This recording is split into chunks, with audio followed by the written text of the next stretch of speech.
லேவியராகமன்ற ஒரு புஸ்தகம் 19ஆம் அதிகாரம் 18ஆம் வசனம். பழிக்கு பழி வாங்காமலும் உன் ஜன புத்திரரின் மேல் பொறாமை கொள்ளாமலும். என்ன வார்த்தை லேவியராகமத்திலே சொல்லிட்டார் பாருங்க. அருமையான வார்த்தை லேவியராகம புஸ்தகத்திலே சொல்லிட்டார். இன்னொரு வாட்டி வாசிங்க. பழிக்கு பழி வாங்காமலும் உன் ஜனப்புத்தம் உன் சொந்த பந்தத்து மேல நீ பொறாமை கொள்ளாமலும் உன்னில் நீ அன்பு கூறுவது போல பிறனிடம் அன்பு கூறுவாயாக. நான் கர்த்தர். நான் கர்த்தர்ரா, எல்லாத்துக்கும் நான் தான் அதிகாரின்றார். இதுக்கு இந்த அர்த்தம் நம்ம புரிஞ்சுக்கிட்டாலே நான் ஏன் கர்த்தர்ன்றார். அந்த இடத்துல நான் கர்த்தர்னு ஏன் சொல்றேன்னா அவர் தான் எல்லாத்துக்கும் அதிகாரின்றத சொல்றார். நான் கர்த்தர்ரா, பழிக்கு பழி நீ வாங்காதன்றார். உன் சொந்த ஜன புத்திரர் மேல பொறாமை கொள்ளாத. நீ நல்லா இருக்கிறது போல அவங்க நல்லா இருக்கட்டும் நினை. நான் கர்த்தர்ன்றார். அல்லேலூயா. அப்ப இதுதான் நம்ம என்ன பண்ண, நம்ம போய் நான் பழி வாங்கியிருந்தா வேலை ஆகாது இல்லை. ஒருத்தர் எனக்கு தீங்கு செய்யறான், தீங்கு செஞ்சவனா நான் அவனை பார்க்குறேன், இவனை எப்படியாவது பழி வாங்கணும்னு நான் நினைச்சேன்னா நான் வாங்குற பழி கொஞ்சமாக தான் இருக்கும், சின்னதாக இருக்கும். கடவுள் கையில் ஒப்புக்குதுன்னா அவரு அடிச்சு காலி பண்ணுவார். அவனை பழி வாங்கினார்னா அது பெஜாரா இருக்கும் பாருங்க, வேதனையா இருக்கும். அதனால தான் நம்ம என்ன பண்றது, பழிக்கு பழி வாங்குறது கிடையாது. ஏம்மா நீ எப்படின்னா எனக்கு தீங்கு செஞ்சுட்டியா, அப்ப என் கூட கர்த்தர் இருக்கிறார். அல்லேலூயா. எனக்கு தீங்கு செஞ்சுட்டுன்னா என் கூட யாருக்கிறா, கர்த்தர் இருக்கிறார். நான் மௌனமா இருக்கிறேன், நான் அமைதியா இருக்கிறேன். அப்ப ஆண்டவர் ஐயோ வாய் செத்த பூச்சி ஆயிட்டானே இவன் பக்கம் நிற்கலாம். அல்லேலூயா. கர்த்தர் நல்லவர். ஆமென். இப்ப நானும் அந்த தம்பி இருக்கிறார் குணா, தம்பிங்க வர, இவருக்கு எனக்கு சண்டை வருது. இவர் மனவரையான திட்டுறாரு, நான் அமைதியா இருக்கிறேன். நீங்க யாரை பரிதாபப்படுவீங்க? நான் ஒரு வார்த்தை பேச மாட்டேன், அமைதியா இருக்கிறேன். இவன் மானவரையான திட்டுறான். அப்ப என்ன அவர் பாவம் எப்படி இருக்கிறாரு, இன்னும் திட்டுறான் பா தவுளுன்னா இருந்துக்குன்னு. அவர் எதுவுமே பேசல, பாவம் என்ன திட்டுறான் பாரு. அப்ப நீ யார் மேல பரிதாபப்படுவ? திட்டுற இவன் மேல சப்போர்ட் பண்ணுவா இல்ல அமைதியா இருக்கிற என் மேல சப்போர்ட் பண்ணுவேன்? அதான் இதுதான் கொஞ்ச நாளுக்கு முன்னாடி நடந்தது. வெளியில ஒரு பிரச்சனை, நான் உள்ள வந்து கம்முன்னு உக்காண்டேன். நிறைய பேர் வந்து ஆண்டவர் பாரு எங்கிருந்து அனுப்புனாருன்னு தெரியல, குபு குபு குபுன்னு வந்தாங்க பிரச்சனை. ஒரே சந்தோஷம், அமைதியாக உக்காண்டேன். எல்லாருக்கும் என் மேல ஒரு உட்காந்து தம்பி. அப்ப இந்த மாதிரி தான் நாம வந்து பொறாமப்படுவோம். அவன் எதை பண்ணாலும் பண்ணி போட்டான், நாம அமைதியாக இருந்தால் கர்த்தர் நமக்கு சப்போர்ட் பண்ணுவாருன்றத இதை புரிஞ்சு. இது சயின்ஸு ஒரு பக்கம், நீ இதை ஆவிக்குரிய ரீதியில் எடுத்துனா சூப்பர். இது எதுவும் பேசாது. நீ எதுக்கு பழி வாங்குற? நீ பழியை வாங்கவே வாங்காத. கடவுள் உங்க கூட இருக்கிறார், நீ கடவுள்கிட்ட ஒப்பு கொடுத்துரு. அவர் அடிச்சுக்கு காலி பண்ணுவார், நிம்மதியே கெடுத்துருவார் அவங்களுக்கு. அல்லேலூயா. அவர் என் தலை சொறி வாங்கும் பாரு. அவன் நீ நல்லா சாப்பிட்டு நீன்னு இருப்ப. அதான் கர்த்தர். அதனால தான் நான் அமைதியாக இருக்கிறது. நம்ம பக்கம் கடவுள் நிற்கணும்னா நாம அவருக்கு ஏற்ற மாதிரி போனா தான் நம்ம பக்கம் கடவுள் நிற்பார். நான் பொறாமையும் வைத்தெரிச்சலும் கபோடும் வஞ்சகமும் வச்சுக்கணும் அப்படியே பார்த்தேன்னா இப்படியாப்பட்ட ஆள் கூட எல்லாம் கடவுள் இருக்க மாட்டார் போ அப்படின்னு. இன்னும் சூப்பரா சொல்லணும்னா இன்னொரு வார்த்தை இருக்குது பாருங்க. அது யாத்திராகம் 23:1-2 வாசிங்க. அருமையா இருக்கும் பாருங்க இந்த வார்த்தை. யாத்திராகம் 23:1-2.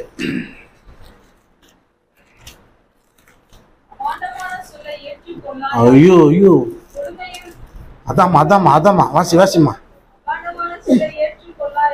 அபாண்டமான சொல்லை ஏற்றுக்கொள்ளாத. நல்லா வாசிக்குமா, அருமையான வார்த்தைமா அது. அபாண்டமான சொல்ல ஏற்று. நம்ம சொல்றோம்ல, நான் அநியாயத்துனா என் மேல சொல்றாங்க பாஸ்டர், எப்படி என்னால் பொறுத்துக்க முடியும்? அபாண்டமா சொல்ற வார்த்தை இல்லையாமா? அப்ப அதெல்லாம் அது பைபிள்ல சொல்லுது, இதை ஏத்துக்காதேன்னு. அபாண்டமான உன் பேர்ல யாருன்னா அபாண்டமா சொன்னாங்கன்னா அதனாலதான் நம்மளுக்கு வெறி வருது, கோவம் வருது. அல்லேலூயா.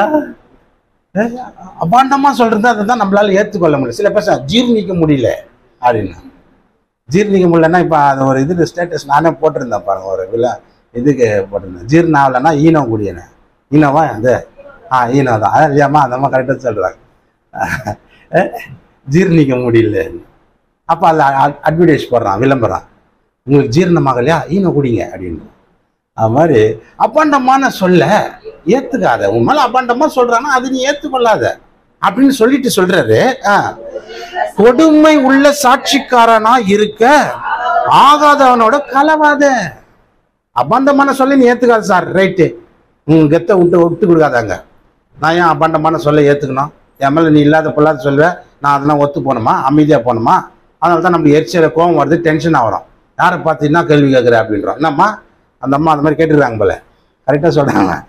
யாரை போகுது செய்யாத தப்பு செஞ்சான்னா இன்னும் யாருக்கு தான் கோவம் வராதா அப்படின்வாங்க. அப்போ அது அபாண்டமான சொல்லு. அப்போ இதை நம்ம ஏற்றுக்க முடியாது. ஆனால் இன்னொன்று சொல்கிறேன் என்னன்னா, கொடுமை உள்ள சாட்சிக்காரன் கூட போய் நீ ஜாயின் பண்ணாத. அவனே ஒரு கொடுமையானவன், அவன் ஒரு சாட்சி சொல்கிறானா, அவன் கூட போய் நீ ஏன் ஜாயின் பண்ணுற? அந்த சாட்சி ஏன் உண்மைன்ற? அவன் கூட போய் சேர்ந்து ஏன் அவனுக்கு சப்போர்ட் பண்ணி அந்த சாட்சிக்காரனு கூட நீ இன்னொரு சாட்சியா நிற்கிற? அவன் கூட கலவாத இருந்து அபாண்டமான சொல்ல ஏற்றுக்காத, அது ஓகே. ஆனால் கொடுமையாக ஒருத்தன் ஒரு சாட்சி சும்மானா சொல்கிறான், பொய் சொல்கிறான்னா அவன் கூட போய் ஜாயின் பண்ணாத, நீ கலவாத அப்படின்ட்டு சொல்கிறாரா? வாசிங்க. தீமை செய்கிற திரளான பேர்களை பின்பற்றாதிருப்பாயாக. வழக்கிலே நியாயத்தை புரட்ட மிகுதியானவர்கள் பட்சத்தில சாய்ந்து உத்தரவு சொல்லாத. நிறைய பேர் ஒருத்தர் பொய் சாட்சி சொல்றாங்கன்னா அந்த நிறைய பேர் கும்பல்ல போய் நிக்காத. எல்லாம் கூட்டு சேர்ந்து இது பண்றாங்க. அப்ப பாருங்க, ஏன்னாக்கா இதுதான் தேவன் செய்கிற அப்ப மிகுதியானவர்கள் பட்சத்துல நீ நின்று சாட்சி சொல்லாத.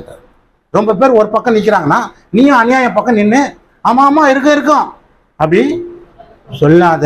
ஆமா ஆமா இருக்கும்னு 4 பேர் சொல்றாங்க சொல்லின்னு போட்டான். அது என்ன ஏதுன்னு உனக்கு உண்மையே தெரியாம நீ ஆமா ஆமா இருக்கும் அப்படின்னு மிகுதியானவர்கள் பட்சத்தில் நின்று சாட்சியெல்லாம் சொல்லிடாத. வாசிங்க அது இன்னொரு வாட்டி. தீமை செய்கிற திரளான பேரை பின்பற்றாதிருப்பாயாக.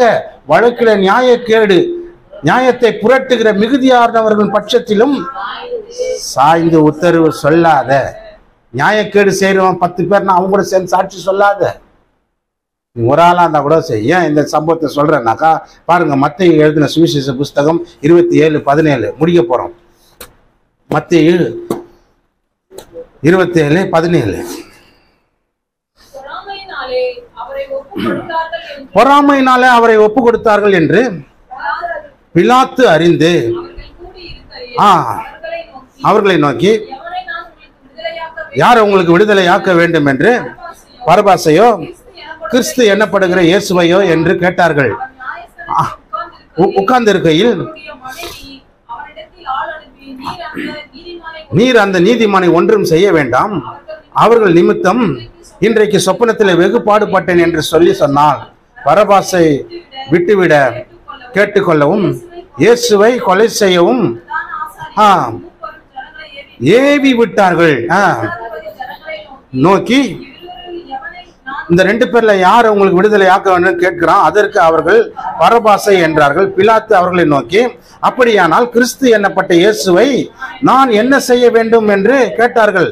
அவனை சிலுவையில் அறைய வேண்டும் என்று எல்லோரும் எல்லாரும் சொல்றாங்க, சிலுவையில் அறையணும். மிகுதியான ஜனங்க இயேசு குற்றம் சாட்டுறாங்க. பிலாத்து ராஜா நிக்கிறாரு. நின்னா வருஷத்துல யாராவது ஒரு பண்டிகை நாட்கள 2 பேரும் ஒருத்தரை விடுதலை பண்றது இயல்பு வழக்கம். அப்போ அவர் கேட்கிறார், பரபாசு பயங்கரமான மோசமானவன், அவனும் நிக்கிறான், இயேசுவை நிக்கிறாரு. பிலாத்து கேட்கிறாரு, பொறாமையினாலதான் இயேசுவை காட்டி கொடுத்தாங்கன்னு பிலாத்துக்கு தெரியுது. அல்லேலூயா. அந்த 17ஆம் வசனம் பாருங்க. பொறாமையினால அவரை ஒப்பு கொடுத்தார்கள் என்று பிலாத்து அறிந்தான். இயேசுவை எது காட்டி கொடுத்தாங்களாம் தெரியுமா? பொறாமைனால தான். என்ன பொறாமை இயேசுவை காட்டி கொடுத்தாங்க? அற்புதம் செய்கிறாரு, அதிசயம் செய்கிறார், போதிக்கிறாரு. இதுக்கு அவர் மேலே பொறாமப்பட்டாங்க. செத்தவனை எழுப்புறாரு, வியாதிஸ்தர்களை குணமாக்குறாரு, பேய் பிசாசை ஓட்டுறாரு, தேவாலயங்களில் நின்று போதிக்கிறார், நல்லதை சொல்றாரு. அப்போ என்ன பண்ண, நல்லது சொன்னா அவனுக்கு பிடிக்கல. ஒரு பெரிய டீமை நின்று குரல் கொடுத்தான், சிலுவையில் அறி பரபாசு கெட்டவன், அவனை விடுதலையாக்கு, இயேசு நல்லவர், அவரை சிலுவையில் அறி. அப்போ அவனுக்கு புரிஞ்சிச்சு, பொறாமைனால தான் இயேசுவைய காட்டி இத்தனை பேர் சாட்சி நிற்கிறாங்களேன்னு சொல்லி அவன் புரிஞ்சுக்கிட்டான். பாருங்க அந்த வசனம், கீழ் வசனம் பாருங்க. தேசாதிபதி 22. தண்ணீரை அள்ளி ஜனங்களுக்கு முன்பாக கைகளை கழுவி, இந்த நீதிமானுடைய இரத்த பலிக்கு நான் குற்றமற்றவன் என்று நீங்களே பார்த்துங்கன்ட்டான். பாருங்க, ஒரு ராஜா அவன் சொல்றான், எல்லாரும் சொல்றாங்க, இவனை நீ கண்டிப்பா இவனை வேலையை விட்டு தூக்கணும், இவனை இங்கேருந்து வெளியே அனுப்பணும், இவனை இங்கேருந்து ஏதாவது பண்ண, இவனை சிலுவையில் அடிக்கணும்னு நம்ம சொல்கிறாங்க. அவன் ராஜா, அவனுக்கு தெரிஞ்சு பொறாமைனால தான் இயேசுவை காட்டி கொடுத்தாங்க, ஒப்பு கொடுத்தாங்கன்னு. அவன் சொல்கிறான், இவரை நான் சிலுவையில் அடிச்சு போட்டு இவருடைய ரத்த பலிக்கு நான் ஆள் ஆகணுமா, நீங்களே பார்த்துங்கடான்னு கையை கழுவிட்டேன். இதை தான் நானும் இன்னைக்கு செய்கிறேன். நிறைய இடத்துல என்கிட்டயும் சில ரிப்போர்ட்டுகள் ஏதாவது வந்தால், ப்ராப்ளம் வந்தால் நான் சொல்லுவேன், பார்ப்பேன். அது பொறாமைனால இந்த மாதிரி பேசுகிறாங்க, இந்த மாதிரி பண்ணுறாங்களா, அப்போ நான் என்ன பண்ணுறேன், அதில் டக்குன்னு தீர்ப்பெல்லாம் சொல்லவும் மாட்டேன்.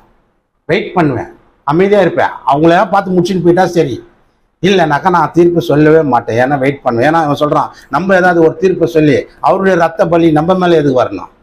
என்னம்மா சொல்கிறேன்? அதனால தான் சொல்கிறேன், மிகுதியானவர்கள் பட்சத்தில் நின்று சாட்சி சொல்லக்கூடாது. அதனால தான் நான் டக்குன்னு யார் மேலேயும் டக்குன்னு குற்றமும் சொல்ல மாட்டேன், டக்குன்னு அவங்களுக்கு நியாய தீர்ப்பும் சொல்ல மாட்டேன். நீ செய்கிறது தப்பு, நீ பண்ணுறது அப்படி இப்படி சொல்ல மாட்டேன். என்ன நியாயம் என்ன எதுன்னு பார்ப்பேன். அப்புறம் இல்லைன்னா கம்முன்னு விட்டுருவேன். ஏன்னா அவங்களுக்கு நம்ம ஒரு தீர்ப்பை குத்துப்புட்டு, நம்ம ஏதாவது ஒன்று சொல்லிவிட்டு, அந்த ரத்த பலிக்கு நம்ம ஏன் ஆளாகணும்? இயேசுவை பொறாமைனால காட்டி கொடுத்தாங்கன்றது புரிஞ்சிச்சு. இயேசுவையே அப்படி பொறாமைனால காட்டி கொடுக்கணும். இயேசு சொல்லும் போது, சிலுவையில் சொல்லும் போது சொல்கிறாரு, என்ன சொல்கிறாரு, பச்சை மரத்துக்கே இப்படி செய்கிறாங்கன்னா பட்டை மரத்துக்கு எப்படி செய்ய மாட்டாங்க? ஒரு பாவமாரில் என்னையே பொறாமையில காட்டி கொடுத்தாங்கன்னா, நீ எல்லாம் ஒன்றும் இல்லை, இந்த மாதிரி ஜனங்க முன்னாடி மோசமான ஜனங்கடா, அது பொல்லாத ஜனங்கடா அப்படின்ற மாதிரி சொல்றாரு அவரு. எனக்கே இந்த கதினா உனக்கு என்ன நிலைமை, ஜாக்கிரதையா இருந்துக்கன்றாரு. அதனால தான் நம்ம உஷாராயிடுறோம். நம்மளும் போய் யாருக்கும் தீர்ப்பு கீர்ப்பெல்லாம் சொல்றது கிடையாது. தப்பு செஞ்சானா, அவன் தப்பு செஞ்சானா அது என்னன்னு பாரு, இல்லைன்னா நீயே முடிச்சுக்கப்போ. நான் உனக்கு தீர்ப்பு கீர்ப்ப சொல்லி அது ஏதாவது தப்பா போய் அந்த ரத்த பலிக்கு நான் ஏன் ஆளாகணும்? அல்லேலூயா. எல்லாரும் எழுந்துட்டு